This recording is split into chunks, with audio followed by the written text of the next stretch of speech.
Hello and welcome to another episode of Mind Cake. Mind Cake? Afraid it's just me today. In case you're worried, Paul hasn't been sacked. He's just very busy at the moment. He's probably delivering rugs or tending to his hair.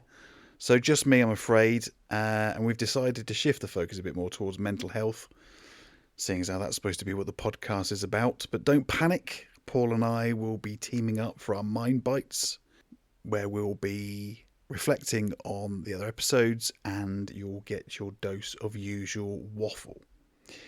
But for now, sit back, relax, and let's dive into a conversation with the fantastic Rachel Macpherson. Let's start a podcast about our mental health for no good reason why. Let's call it Mind Cake. Well, this week on Mind Cake is a very kind of last minute thing because we only talked about this 2 days ago. Yeah, Rachel Macpherson, how are you? I'm very well, thank you. How are you? I'm all right. I'm not entirely sure how to introduce you. What would you think would be the safest way to do that? I know your wife Gemma through a kind of work situation. A kind of work situation. Okay.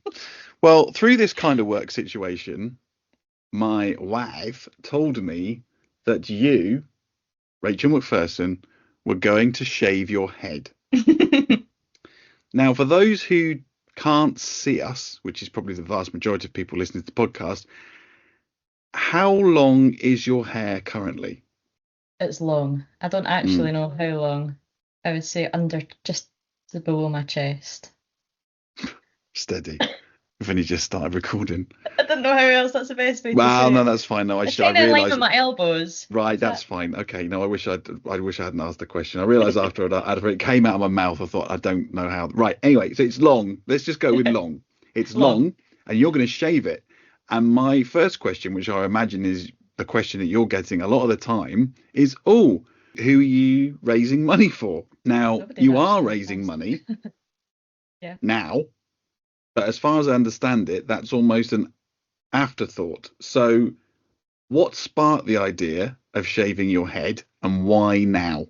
So I've wanted to shave my head for as long as I can remember, like 14, 15, kind of joking at the time, saying I'd love to be bald. Like, it would just be so much easier, just getting up in the morning, hassle-free, but obviously saying it quite flippantly back then with no intention of ever shaving it.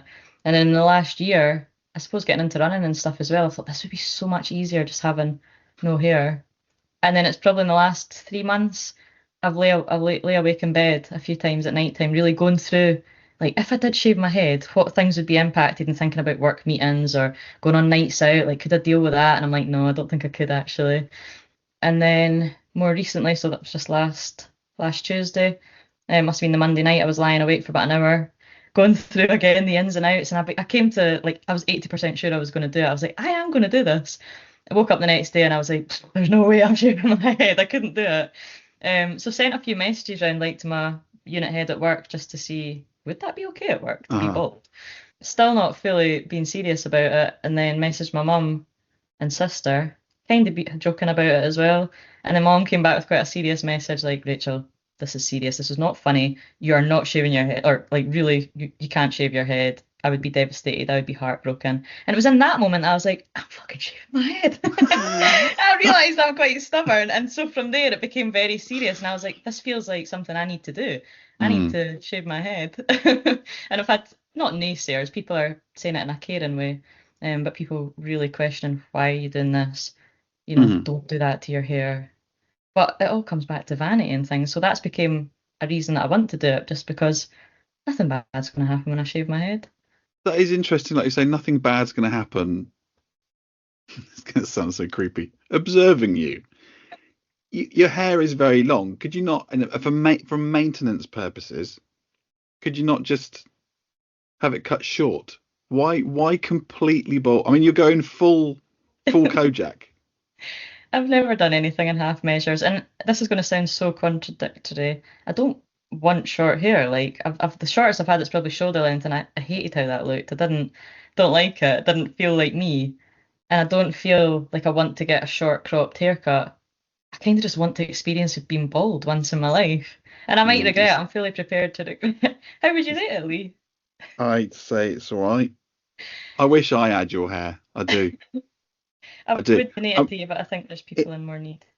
it is in at the minute. I mean, all the greats, Phil Collins, me, right Prince said William Fred. got You're voted the Prince. sexiest bald man of last year, Yes, I think. yeah.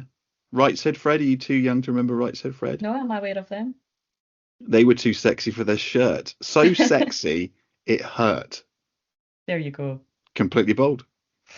What more do you need? Exactly. I think that's proof if ever you needed it. First of all, as a contingency plan, have you Googled how long it might take to grow back? And what's the plan? I mean, once you go, but I suppose you won't know until you're bald, and then are you going to stay bald or just let it grow back? But I mean, I would imagine, yeah, what's the plan? Yeah, I have done as much research as I can. I've wrote down reasons for and against it. I've thought about this a lot. So Mm, apparently Google says about your hair grows about 6 inches in a year. And I think my hair grows quite fast. I'm telling myself that anyway. So I'm thinking it's going to be maybe bob bob length cut in a year. by next year. But probably 3 years it would take to get back to this length. But this is too long Wow. anyway. But I'm thinking, it's going to be the first year is going to after a year it's going to be kind of socially more acceptable again. And the current plan is just to be bald once. I want to be totally bick bald. Just I don't really know why. I've just now got this urge that I want to do that. But the plan is to grow it back. But I might. That's one of the reasons for doing it is I've never had the balls to get a short haircut. I don't think I'd suit it. I don't particularly fancy it, but I'll have no choice but to experience all those different hair lengths. So there might be a length that comes in at that I'm like, actually, I quite like this. I quite like you can take all the stages Yeah, I have no from option. zero to boob length and decide your words, not mine, and decide what is your preference. Exactly. But why do you think there's such because there is a stigma, isn't there? Is it because of Britney and, do people see it as a cry for help? Is it a vanity thing where just women aren't expected to, because they don't generally naturally go bald, they're not expected to be bold? I mean, has it changed your view at all on kind of vanity and not feminism, but I suppose what it is to be female, if that doesn't sound like a weird question? No, No, but no, you know no. what I mean? It's like, I Yeah, I don't. totally get what you mean, and that Mm, wasn't my reason for doing it. wasn't deep to begin with, but then having the conversations with people, I was deliberately mentioning it to anyone I could before I published the fundraising link, just to make sure I was okay with any reaction and to obviously like make me think of things I maybe hadn't considered. And I found the conversations really interesting because anybody who was kind of questioning it or really getting me to think about when we had the conversations, it all kind of comes back to vanity and how you look. Even if mm, some people, my mum was like, no, but it's not just about that. I'm like, well, tell me more. Like, but really, it was when you get down to the root of it. It was the yeah, root of it. Excuse the pun. very good, It very good. was it You've is still got it. vanity, and it's made me because even looking at my reasons why would be scared to do it, it was thinking like, oh, if I have to go on a big important work meeting and I'm bald, or I go on a night out and I'm bald, that is because of how I Mm, look. And I mm. thought if I was living in the wild, strange example, but if I was on a desert island by myself, I would have been bald years ago. Like it's 100% how it's kind of viewed, and I think it does come down to that what's socially acceptable for women. Like if a guy shaved his head, even if he had a good head of hair, it might be like, oh wow, you've had some haircut, but it wouldn't be like, wow, you've had a mental breakdown. And so I found Mm. that quite interesting to have those kind of conversations. No, that is interesting because if you have a buzz cut or a crew cut, you're either in the Marines, or you would imagine, I'm not talking about me, who's like, just Paul Daniels bald. I mean, if you choose to shave your head, then you're normally a macho man who's in the army, in the navy. You know, it's not seen as and maybe that's it. Maybe that is it's seen as a macho thing to do and something that women shouldn't do. Because I was trying to think of this. I was thinking this on the drive on the way home before I was going to talk to you. The only women I could think of were Britney Spears and Sinead O'Connor. And Sinead O'Connor was seen as a bit of an anarchist and a bit of a disruptor. And she did burn a picture of the Pope, I believe.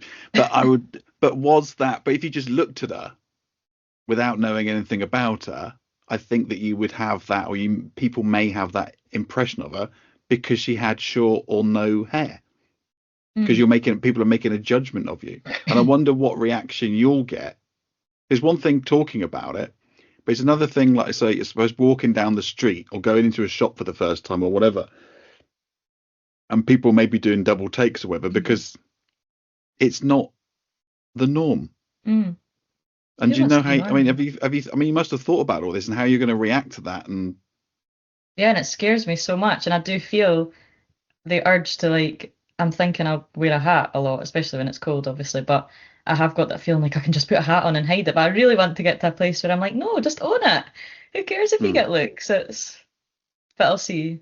Don't know how I'll react, and that's what scares me. But once it's done, it's done. I just need to well, roll with there's it. two things to unpack there. Firstly, now that you've mentioned it, December is in Scotland is the worst time to shave your head because it's going to be freezing.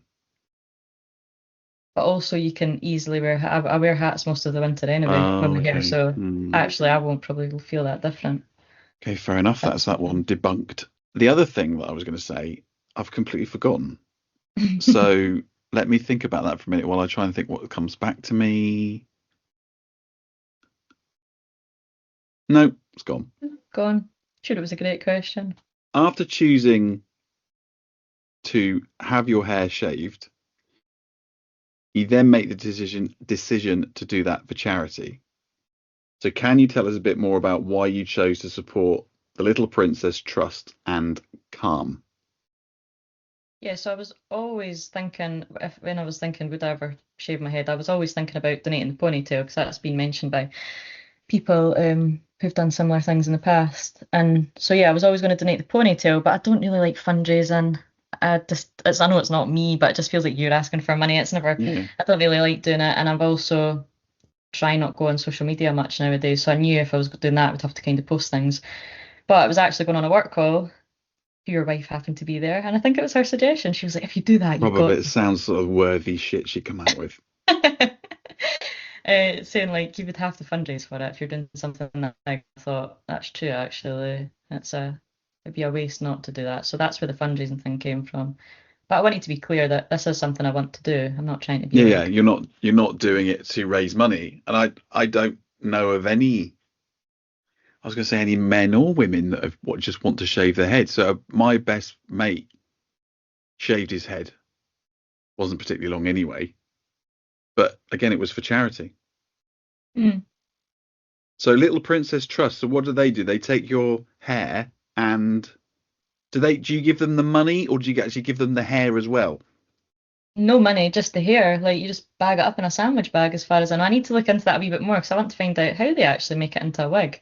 But I did have a quick look on their website, and I think they were looking for ideally 12 inches of hair. So I think, but it's probably not too far off that. But I think once it's in a ponytail, they just chop the ponytail off and bag it up Did and you send not it just off. But on the application form, did you not just put boob length? it was under chest length, Leah said. Under chest length. But yeah, I reckon there's enough hair there to make 12 something. inches, so what's that? A foot? Yeah, I've definitely got that, haven't I? Yeah, I would say so, yeah. That's a big foot. That is a big foot. Okay, and Calm, who I've not heard of, so I'm intrigued. Yeah, so their campaign against living miserably, and I picked them because the last time I did any fundraising that I can remember, anything significant anyway, was in 2018, and so we lost my dad to suicide in 2017, and so me and my sister wanted to fundraise and do something after that. So in the following June, we climbed Ben Nevis, and it was maybe my sister Carly actually that found that. But just looking up charities that kind of dealt, we wanted something that was suicide in particular, and so CAM are quite focused on suicide prevention and things. So Okay. we raised money for them back then, and so I did have a quick look at other men's mental health stuff, and I thought I don't know enough about all them. That just seemed like the default one, so I decided to fundraise for them again. Good. I mean, we have got someone whose name escapes me now, but I'm working at the minute on the university campus in Glasgow. So I see a psychologist, Dr. Jan, and she recommended I got in contact with Dr. Rory. He's at the uni. He has dedicated his life to, I don't know, studying suicide and the rates and the whys and the wherefores and what have you. So, and he has agreed to come on the podcast. So I think it'd be interesting to get his take on things. And you say, well, we haven't even touched on your running yet, which I'm dying to get into. But I would say, you know, with the shaved head and the ultra running that we'll come on to, and your own words saying you don't do things by halves, is that something that's always been you, or has your outlook changed since your dad's passing? No, I think that's always been in me, to be honest. I was a bit tearaway teenager, always doing quite mental things. Actually, if anything, have I calmed down? Yeah, I would say I'm okay. This is you calm. Yeah, shaving my head and running hundreds of miles. Jesus this is calmly. Right. No, I don't know. That's hard to say. But no, I've definitely always been a wee bit nuts. And do you think it's changed your outlook at all? I'm just thinking from bang on about fucking cancer, but you know, I talk about, you know, there's a line in the sand with me and my diagnosis. And was that before I had the cancer, or was that after I had the cancer? And you know, outlooks and perspectives do change.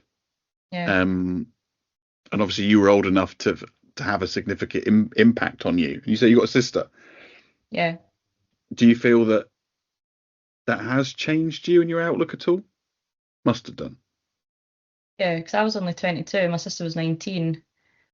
But weirdly, I don't want to word this wrong. Like, I think it's almost, this feels so uncomfortable saying, so I might get my words wrong here, but like almost had a positive impact in the long run. It's obviously the most awful thing that's ever happened to me, and you know, it's going to affect me for the rest of my life. But I think it's changed me. Like, I'm a lot more tuned into like people's feelings, and a lot more like I feel a lot more empathy towards people. I always think I had a bit of that anyway, but it feels quite amplified now.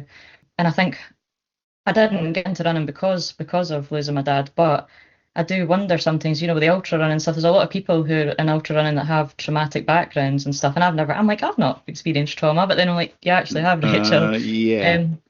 But I didn't feel a direct thing, like I didn't get into running to kind of feel better or get away from that. But I do think it'd be, the more and more I've thought about it recently, I think it would be naive of me to think that there's not some sort of link. Like, I feel like going through losing my dad, if you'd said that to me before it happened, if you told me that was going to happen, I would have said, I would never get out of bed again, I'll never smile, I'll never feel happy again, I'll never laugh.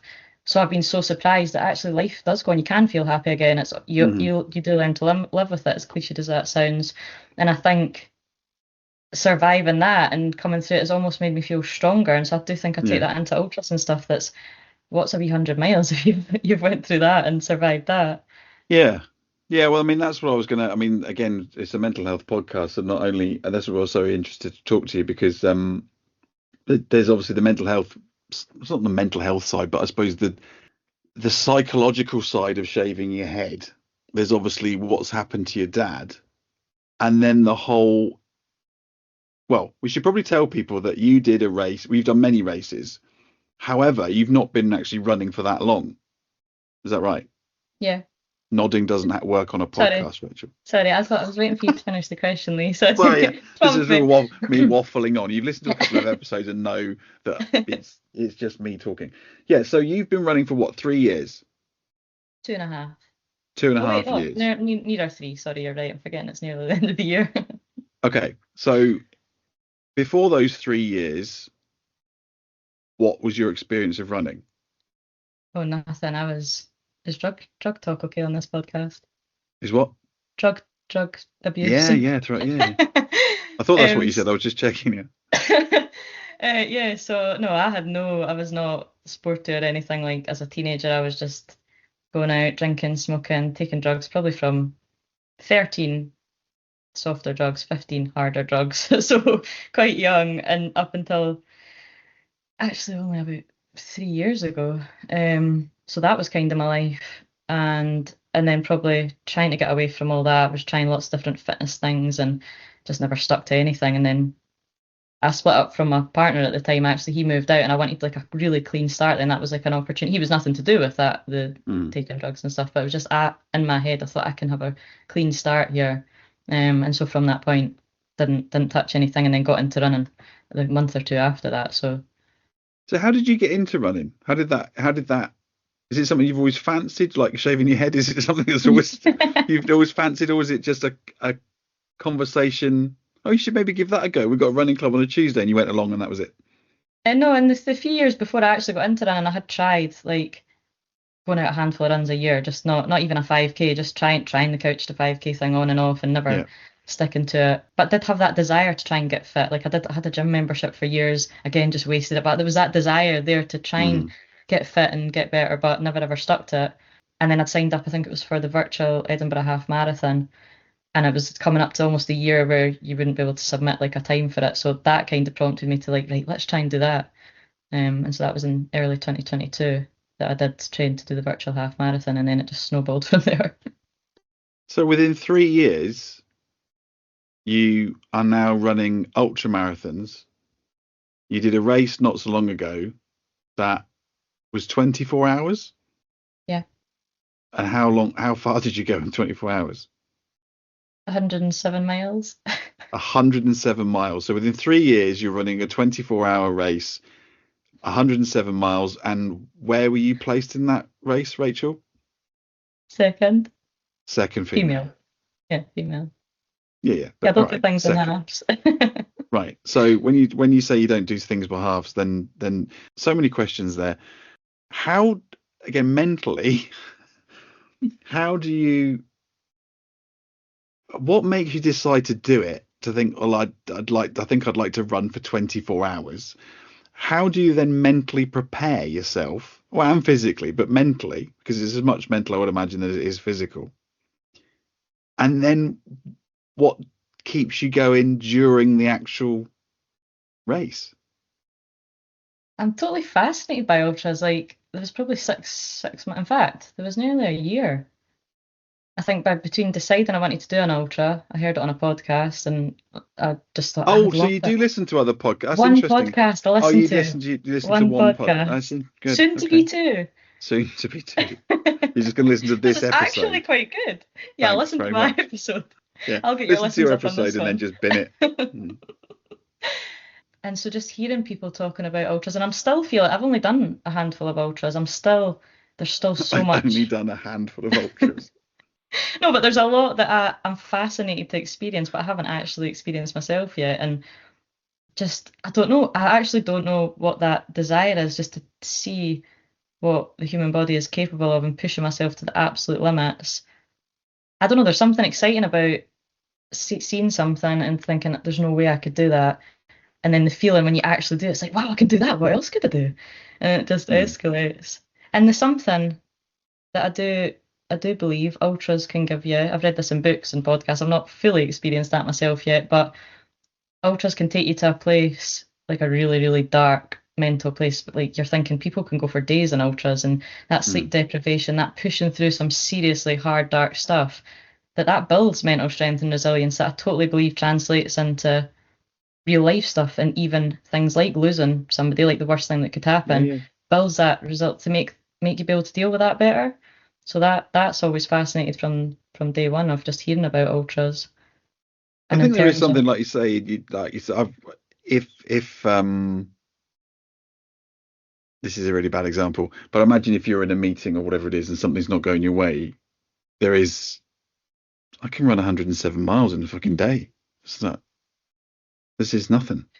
And I mean, I should say as well that you kind of got me back into the running, because I've had chest infection after chest we infection. should say that. I was highly embarrassed that you were encouraging me on Strava, and I'm like, oh, I've just run 4.5 kilometers in 40 minutes. You're going, great, well done for getting out. And I'm like, is she just like enthusiastic, or is she an absolute piss taker? Because she's run an ultra marathon for a day right? And I'm going, oh, I'm a big fat middle-aged balding bloke who's lumbered down the cycle path for 40 minutes.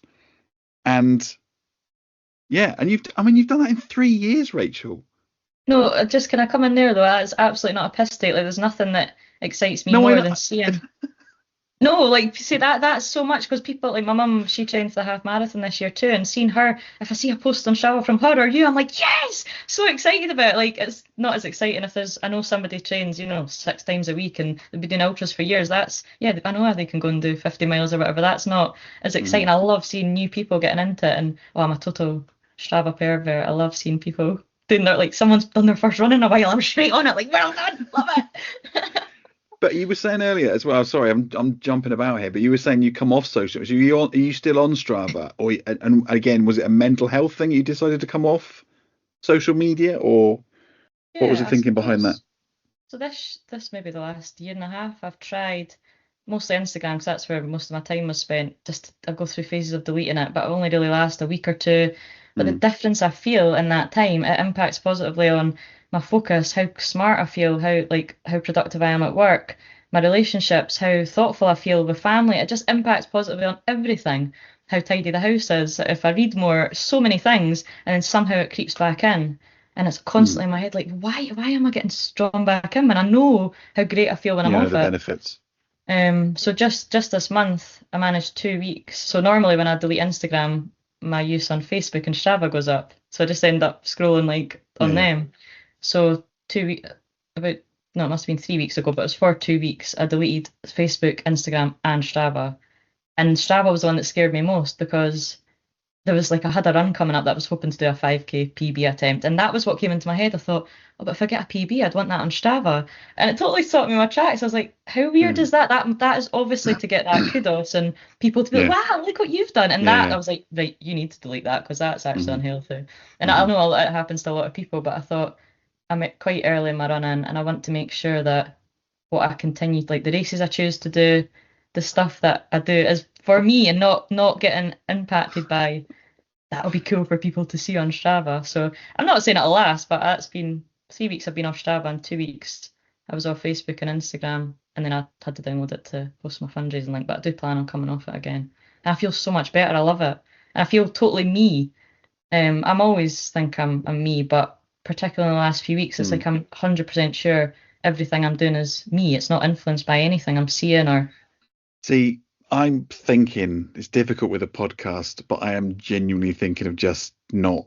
It's so much work to do the social media for the podcast, and I'm not sure what effect it has.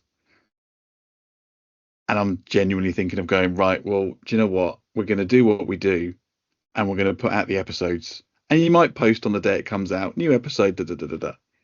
But I'm doing like 2 posts a day on Facebook so he's like 6 posts a day and thinking of content and images and blah blah blah blah blah. And I'm thinking again, mental health wise, as well as your own personal social media stuff, checking Facebook or whatever it might be. I'm thinking, I don't know whether I'm going to bother. I don't know whether the effort is worth the outcome at the minute. Mm. And maybe like you, maybe we just try it and go, do you know what? We're just going to post on a Tuesday when an episode goes out. We're just going to post that and send out a newsletter once a fortnight, and that's it. yeah, and And see if just it see affects actually them. how I feel, because it's at the end of the day, it's a fucking mental health podcast. Your mental health's rock bottom because you're on social Yeah, media all the because time. I'm on social media all the time trying to promote my mental health podcast. And I love the fact that you just go because I'm still new to running. You're doing fucking ultra marathons, Rachel. What are you talking about? But my ultra journey, my first proper ultra was like 1 year ago. So I want to make sure I hope to have, what age am I?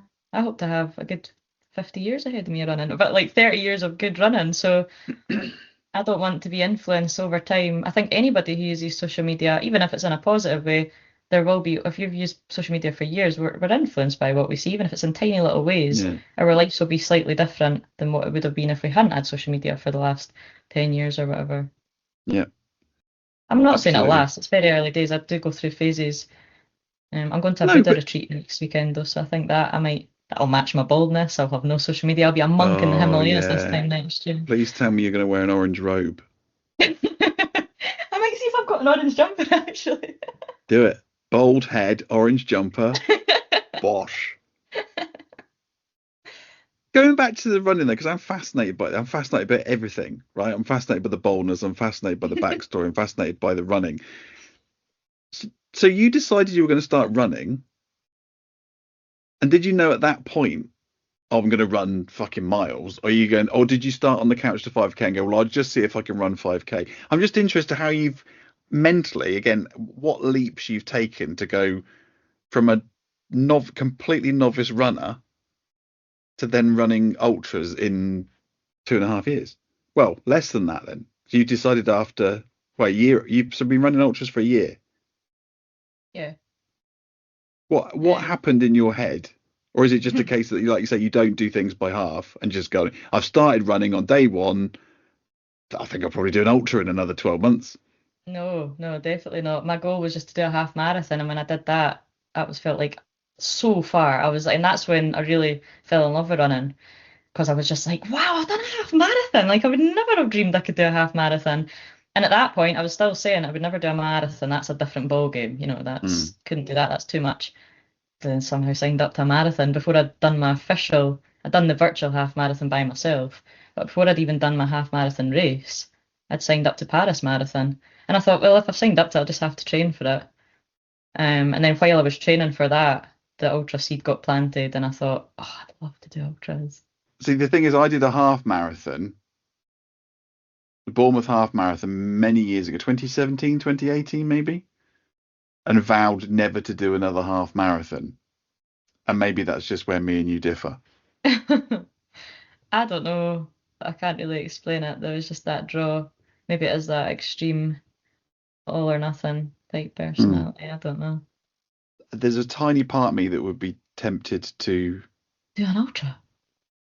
not an ultra. Well, yeah, no, Do it, sign up, Lee. We'll get you trained. I'll come back on Strava. I haven't got the. It's the time. It's no, in all seriousness, I Mm. was thinking of. We've spoken about this before. Maybe possibly doing something for my 5 years, which would be next September. But if I was to do a marathon, if I was to be stupid enough to sign, going, do you know what? I'd do a marathon just to say, do you know what? And have that mental resilience. The amount of training, I Mm. think, with two small children, I think even Mm. that, let alone an ultra. I mean, how much are you training? Well, how much are you training a week for an ultra marathon? To be honest, probably wouldn't be that much different to a marathon. You don't go crazy distances. Like even if you're training for a 100-mile race, you would. I don't think. Well, don't quote me here. I don't think you would do any more than kind of like a 30-mile run in one go. You would do more back-to-back stuff. So you would have like a long run Saturday, I mean, long no, run you Sunday. wouldn't do more than 30 But miles I'm in one meaning like go. that's at the extreme end of ultras. Like it doesn't need to be, and everyone's training varies. But you're right. Even marathon training, I think, with having two young kids is would be Yeah. difficult, but not Mm. impossible. Not impossible.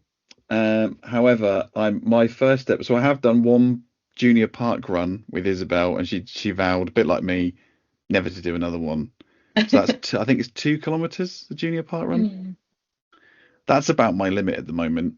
Mhm. No, to be fair, like I said, I was you were jollying me along in the fact that if I hadn't posted a run for like 3 days, I would just get well, what emoji would it be? Kind of a The eyes. eyes. Yeah, you're The watching eyes. me. No running being done.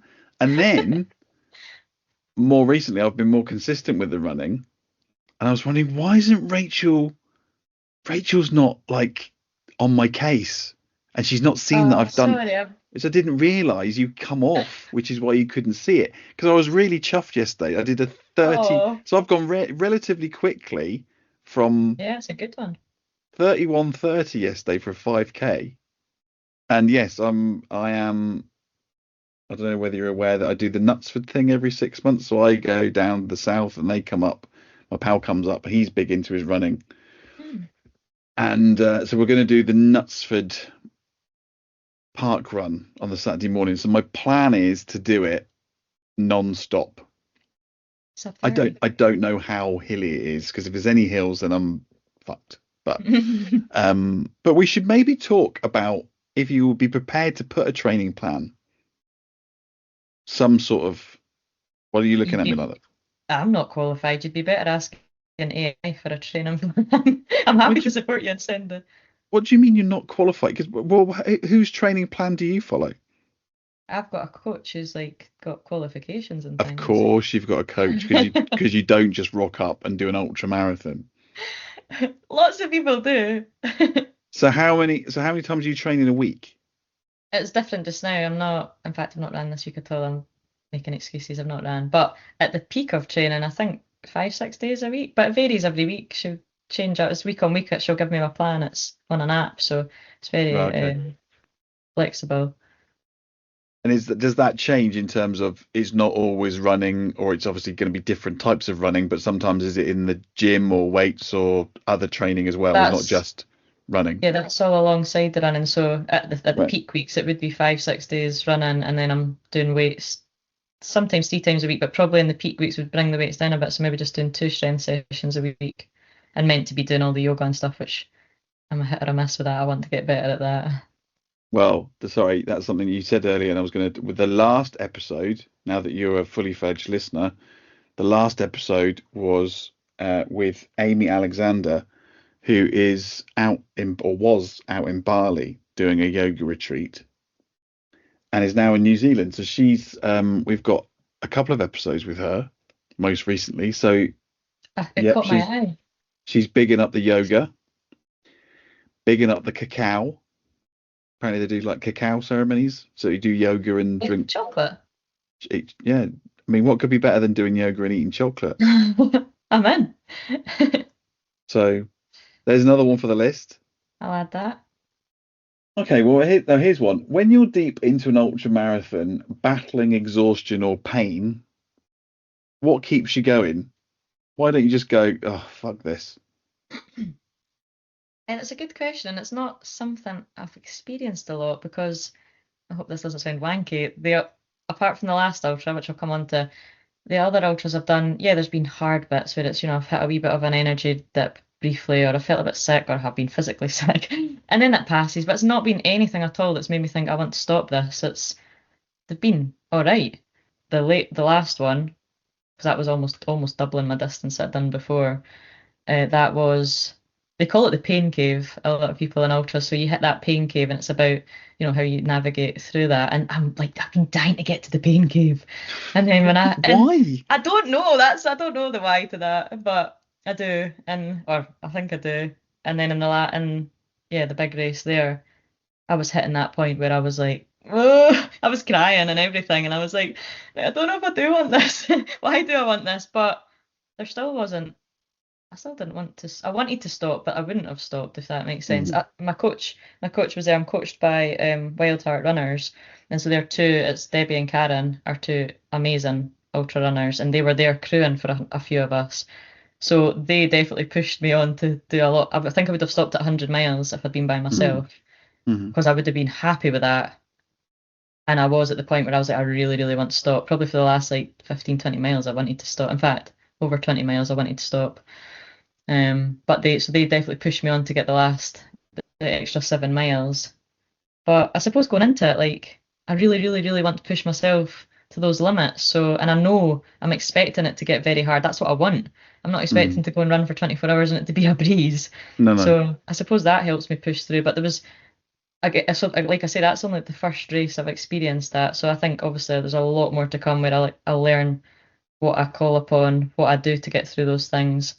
But there, like, I was just anything I was using, and it was in split second things, like a voice note from somebody or a sticker I'd seen that said "believe" on it. Like, it was just the smallest of wee things, like over and over, a song I'd put on just to get me through like the next 5 minutes. But yeah, I got quite pathetic in that race. Like, I was like crying and moaning. So I think going forward, I'd like to work on internalizing that a wee bit or accepting it a bit better rather than I don't think pathetic is a word that anyone would associate with someone who's maybe had a bit of a cry during an ultra marathon. yeah. I'm a bit hard on myself sometimes. Yeah, I'm sensing that. Can I ask, and you can just tell me no? You said you thought you might know why you want to go to the pain cave. I don't know why I want to go there. Why Oh, do I sorry. want to go there? I thought you said you had an idea of why you thought you might want to go there, I think for me, just to know your limits. yeah, to push through the limits and like that thing that I was saying earlier about that fascinates me about how that can translate into other areas of life. Like even this year, I do feel stronger, more confident. There's lots of things that are already translating from running Hmm. into life. I remember you said something that made me think of something from a book. I think it's called The Rise of the Ultra Runners, and there's a bit. It's like a journalist, I think, goes to go do ultras just to kind of see what it's all about, and he writes the book on it. And he talks about, I think he's going out to do that Marathon des Sables one that's over a number of days in the desert. And he Hmm. goes, I think it's in the airport, and there's something goes wrong, the flight's delayed and stuff, and he's kind of kicking off and worked up about why the flight's late, and everybody else just goes and lies down. He's like, why is everyone so easy ozy here? And then once when he does the ultra, and afterwards he was like, I can see that now because it It's changes your chilled out. perspective. It's just like, Hmm. it's not that big a deal. What we've been Hmm. through is like, this is Yeah, nothing. yeah, And so yeah, yeah. that fascinates me. And just yeah, pushing myself to the limit. But I don't really know Hmm. why. There was one I read. Was it called Born to Run? And Mm. I might be getting books mixed up here, but there's the one guy who's like the barefoot running guy who's done all the stuff on Nike and how it's all just a big money making scam, and he goes out to South America somewhere to meet. Was it the white? Taramari tribe. I don't know how to That's it. pronounce it. Yeah, Yeah, that's an amazing book. it is an amazing story, and yeah, the reason that the sort of chemistry and biology, if you like, of the human body and how we can actually outrun, if we're trained properly, outrun anything. Yeah, that book suggested that humans have evolved to run. Hmm. I don't know if that is correct. I've only seen it in that book, but that I was like, wow, we are meant to run. I properly believe we are born to Seems to run. have worked with you, yeah. And no, it's interesting. I know this is I'm feeling silly just saying this, but I'm just going to say it because there's nobody listening anyway. Interesting what you said about pushing your body to places where you don't necessarily think you can go. Because again, I think running is hugely psychological. I remember when Mm. when I was doing the or any sport really. I think it's when you're doing when I have to mention it's contractually obliged to mention that I was a rubbish triathlete in every episode. And when you're doing that training, the next step up, like I remember you can't running a kilometer. I mean, that's a long way. And then you run 5 kilometers, you go, well, I can never run 10 kilometers. That's twice Mm. the distance. Then you run 10 kilometers, you go, well, I can never do a half marathon because that's, the thought of running for, I mean, and again, just the psychology of running, knowing that you're starting a race and you're going to be running for a day. Now, even for me doing like a 10K, I'm going to be running for an hour, a whole hour and not stop. I still get that feeling sometimes. But how do you break that? I mean, like it's like anything. Do you break it down into we'll just do the next? Do you know what? This is the thing, right? And I know we're talking at completely at other ends of the spectrum here, but to try and get me to get to 5K, right? I know it's roughly gonna if I could do it or to get to 30 minutes. The thought of me running for half an hour is terrifying, is overstating it. But I'm like, well, I can't do that. Mm. But the thought of running 3 minutes 10 Mm. times, Mm. I'm like, well, yeah, I could do that. And Mm. that's how I Yeah, break it break down on that. my watch. I'm going, well, I've done 3 minutes. That's one. I've only got another nine to do. 6 minutes. You've just about done a kilometer. That's two tenths. I mean, and my brain can work like that. And talking about pushing yourself, I was talking to someone the other day, and they said, you really shouldn't be running at like full all the time. Don't keep going out and just trying to beat your PB and beat your PB. Mm. Like just do a slower run. I'm like, well, but I've only really got one pace. I don't have, Mm. So they looked at your heart rate should be zone 3. If you're pushing it, it should be you should be more in the zone 4. I'm like, okay. So I looked at my stats, and yeah, I was like 95% in zone 3. We were still in the aerobic zone. So you're Mm. not really pushing. Although I felt I was sweating and I really felt done in. Mentally, I've gone, yeah, but I've got more in the tank than that because actually, zone wise, I'm 9/10 in zone 3. Mm. So physically, I've got more in the tank, but mentally, I'm saying, oh, yeah, this is really, Mm. really hard. So then I had that in mind when I went out for that run, whatever it was, yesterday or day before, and I'm finding it hard. I'm going, well, no, I'm still probably in zone 3. I've Mm. probably got a bit more. And then, yeah, I've done a 31, which I know he's still not. Mm. But No, that's in the good. space of a month. Yeah. And I think the slowing down thing is a massive, I think that's been a big learning for me is slowing down. And it's uncomfortable. I think more people struggle with that than push everyone. You can push yourself, even if it's uncomfortable, you know that you're going fast, but the slowing down thing's actually hard. So I think Mm, zone 2 is where a lot of your easy runs should be. And it might, for me, it's made it more enjoyable. Like I'm trying to think. I would probably be like 35, 36 minutes for a 5K easy run just now. But it's so enjoyable. I sometimes just go out in jammies and I really had. I don't because I don't really sweat that much. But when I see that on my plan, I'm like, oh, that's brilliant. I just chuck the music in and I just go. It's almost like a fast walk. You're just doing a real jog, and it's mm. enjoyable and yeah. It's the ones where I notice there's effort in it. I'm like, oh God, I'll put that off till the end of the day. I don't know if I can be arsed running hard. But you want to go to the pain cave, Yeah. not I just do dancing ask about in your myself. pajamas. I know. I do. I love the training as well. I just love running. I've met lots of amazing people through it, but I sometimes question, do I like the race part? I just love the training because you're progressing a lot in the training. You can feel the difference that's happening. I don't know. And what you were saying about breaking runs up, that's definitely a thing. Like in ultras, it's kind of just get to the next checkpoint and you're breaking it up that way. Because if you think about how long you've got ahead of you or how Yeah, many that's just miles, bonkers. that's too much in the brain. And the big race I did, the one over 100 miles, was a 4 mile loop. So as Mm, torturous as that sounds, it's actually quite a nice format. And it's like, you just got 4 mile loop, just get back to camp. And then it's yeah. like you restart, you get your food, off you go again. Just one more loop, just one more loop. I take it there's, I'll say it for the people who's, because I know everyone's thinking it. I take it there's toilets en route. Yeah, loads of trees. Okay, so you literally just, right. There is Portaloos, but I've got no qualms about that. Like, No, well, obviously not, though. pee in the middle of the Oh, street if I need to. okay. In the middle of the street. If I was confident no one was around, like I think walking the But dogs as while you're well every running or day. just generally? I'll be right back. I'm going out for one Just now. like, No, like I walk my dogs every day too. I drink a lot of water. And so yeah, every day I'm being outside. right. Okay. Maybe cut that What bit. other questions have I got? Well, that's a bit wanky. What message do you hope to share with others, especially women, about self-expression and breaking norms? Hmm. I think weirdly, I think there's going to be a hope. Maybe I'm expecting too much from it. The bottom line is I just want to experience being bald once. So there's really not too many deep No, things going on in there. you're But not doing it to make a make a political statement or anything. change the world. Yeah, yeah. But I already feel more confident even since deciding I'm going to do it.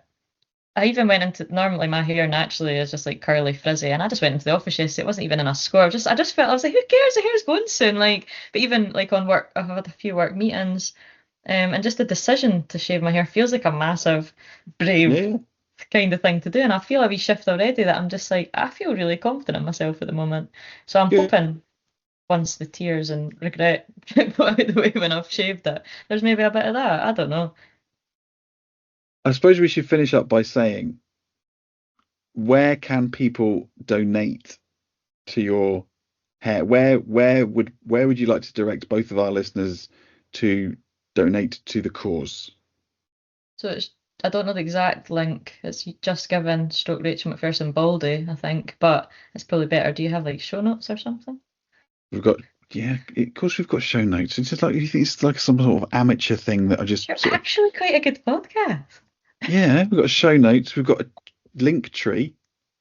Paul tells me off because I call it a LinkedIn tree, a link tree with all the links, obviously, because that's hence in the name. So we will put a link on the link tree to your fundraising. You are shaving your head on the 22nd of December.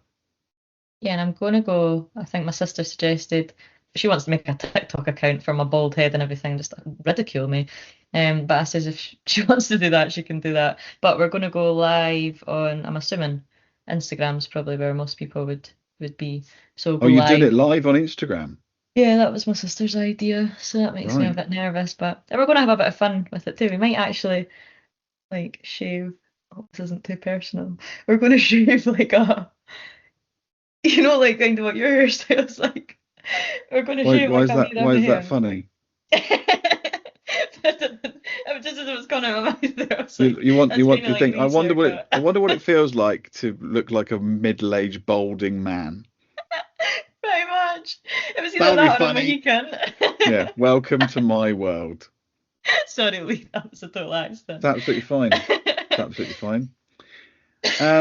And then what next for you then? After the 22nd of December, old Baldylocks, what are you going to be? What are you going to be up to in terms of work, life, ultras? What's the plan? So my next big running thing is called a backyard ultra, and so that is Run around the back on garden? kind of if your backyard was 4 miles, so it's roughly a 4 mile loop, and it's on the hour. Every hour you start to do this 4 mile loop, and it's basically a last one standing format. So the latest World Championships of that race went on for over 4 days. So you don't know when the race is going to finish. It's just on the hour every hour. So obviously there gets to a point where, you get timed out. You can't manage to do 4 miles in the hour. You get chucked. Or, Oh, you I'm might quite just tempted to do that. I mean, I'd only last what? So we're 4 miles. What's that? 4K? no, No, sorry. 5K is 3 miles. So it's 6K ish. I 7K don't do K, but it must be between 6 and 7K-ish, maybe. in an hour. Which is easy for the first few.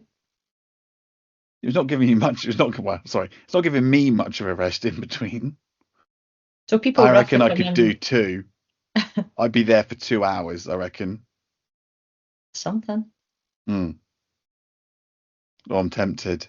Do Just to be it. the idiot who turns up 2 hours. That's me. I'm done. See you later. I'm off to get some chips. Hmm. So how long would you think you'd be going for in that? I don't know, because people are Couple of saying obviously days?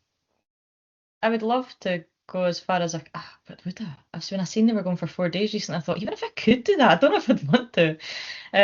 I've done obviously 100 miles in a different format, so people have said to me, "Oh, you'll be able to do that in the backyard format," but it's not as simple as that because at the one I did recently, that was a 4 mile loop as well, but there was I think 5 loops out of 26 loops that I did that I went over the hour because I was Right. getting like, I've got to change of clothes or I got blisters seen to, so you don't have that luxury in the backyard. So Hmm. I have no idea. I don't want to set a limit, but I'm realistic too. I've not even started training for it, and it's first weekend in March, so Of course you haven't. nothing. No, Nothing. just rock up. Rock up, win it. Yeah. Yeah. Come Nah, I would like second, and to give a backyard a proper go in the future, but probably dedicate like 6 months of training to just that. then. My main race next year, the West Highland. You live near. Oh wait, do we say where we live? You could cut that. The West Highland Way race. You live? Yeah, no, I think it's common. I live near the West Highland Way. Yes. Yeah. Was So one that that you did not near the West Highland Way previously? that was the first half of the West Highland Way. Right. Did we So not come and this, why did we come and wave at you? I think it was too early. Yeah, probably couldn't be bothered to get out of bed. Lazy bastards. It's at Here I least am running it's 53 miles and you can't even it's get. at least a kilometre and a half for us to walk from here to the West Highland Way just to Wow. wave at you for 30 seconds, even not even 30 seconds, 10 seconds. Probably blank you anyway.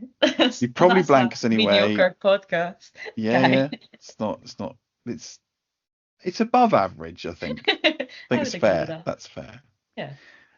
Can we finish with 3 quick fire questions? I know it's very late and you want to get to bed. Yes. Can we do that? Can. What's the weirdest thing you've ever eaten during a race? You can cut out a pause, can't you? Because I might need to think about this. It's fine. You can think away. Bet you I'll be lying in bed tonight thinking, oh, that was weirder than that. Oh yeah, that time I ate a snail. Remember that toenail I Oh, had a total mind blank. maybe it's not. Maybe you don't. Maybe you just eat energy bars like a normal person. But I would imagine we've been speaking for nearly an hour and a half now. You strike me as a person who has something fucking weird that you eat. Cold tomato soup from a tin. Is that weird? What, during a run? Yeah. But you carry a tin of soup with you. No, it was coming back into camp. That was what I'd taken with me as part of my supplies, and it was amazing. It was my favourite thing of the whole race. Cold tomato soup out of a tin. Hmm. Okay. What's your post-race guilty pleasure meal? So you've done your 107 miles, and then you can have a big slap up whatever. Hoagie wrap. That is my favourite takeaway, and it's also been voted the most unhealthy takeaway ever. A what? It is donor meat with chips and cheese and a big wrap. It's like this size. Wow. I've never even finished a full one before. I always leave a wee bit. Just greasy, beautiful, disgusting. A pile of cholesterol. Yeah, Okay. And what's it called? A doner wrap. a hoagie. A hoagie. I've seen it spelt different ways on different takeaway menus, but Hoagie. Cool. Last question. You'll be pleased to know. And it's a tough one. You might have to give it some thought. Or maybe not. If you could shave anybody else's head, who would it be?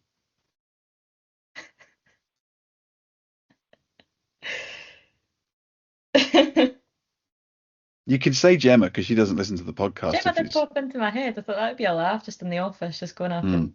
You could both be baldies together. Maybe my mum, just after her saying it was such a bad idea and she'd be heartbroken. We could Is she coming round to the idea? Oh yeah, she's totally supporting. She's bombarding me with Instagram accounts of people who are bald and sending me Google screenshots of why it's empowering to be bald and sticking up for me when people are saying, really? Yeah, my Good biggest for her. cheerleader. I know, love it. So are we sticking with Gemma? Yeah, if she won't listen to this, we can shave. Let's shave Gemma's head. Just You shave could her shave head. it when she's sleeping. You have access to the hair. Yeah, no, well, you'd think, wouldn't you? But I'm generally in another bed with another child. That sounds very paedophilic. I won't say the word that we've used a few times. I'm cutting all this out. It's fine. I am generally. We're either in. Yeah, no. Do you know what? I'm just going to cut all this out. Yes, I could. Yes, I could. Rachel, thank you so much for giving up your evening to talk running and baldness. And you say you're going to shave your head, basically, to look. You want to look like this. Pretty much. Why? We've done a whole hour of why. Thank you so much for giving up your evening. I really appreciate it. I know are you an early to bed, early to rise? Makes Rachel healthy, wealthy, and wise. Yeah, we're like an hour past my bedtime. So what time do you get up in the morning? Is that because you're running in the morning or training in the morning, or you just like getting up early? I love going to bed and I love waking up. I wake up between 5 and 6. Really. Okay, well, think of all the extra time you'll have in the morning as well when you haven't got to do your hair. I know. So many pros to it. Are you looking forward to it? I'm really excited. I'm scared too, but I think that's a good thing. Scared and excited is a good mix. Yeah. In life generally. Yeah. Okay, for the third time, thank you so much for giving up your evening. It's been a pleasure to have you on. We will put a link in the link tree. Please donate, and we will check in with you up until the 22nd of December and just make sure you do it, because you've raised quite a lot of money already, haven't you? Yeah. What was your target? 500 quid? Yeah. And you're at now over 1,200. I was going to say you're 1,200, aren't you? And when did you launch it? Not that long ago. Sunday night. Right. So 3 days. That's pretty good going. Crazy. The newspaper contacted me and asked if they could take Did details from the they? Just Giving page. I was like, yeah, go for it. At first, I was saying I don't want to be in the paper, but Yeah, they yeah, just yeah. want we just wanted permission from the page, so they're going to do that. I So really which just paper want is to be that? bald. The Courier, either Musselburgh or East Lothian. Bold and famous. Excellent. Best of luck. We will check in with you. Thank you. Good to chat with you. Your podcast is definitely above average. Thank you. That means so much. Right, how do I stop recording now? I don't know. Let's start a podcast about our mental health for no good reason why. Let's call it Mind Cake. You're a better podcast host than your dad. I'm joking. It's actually a really good podcast.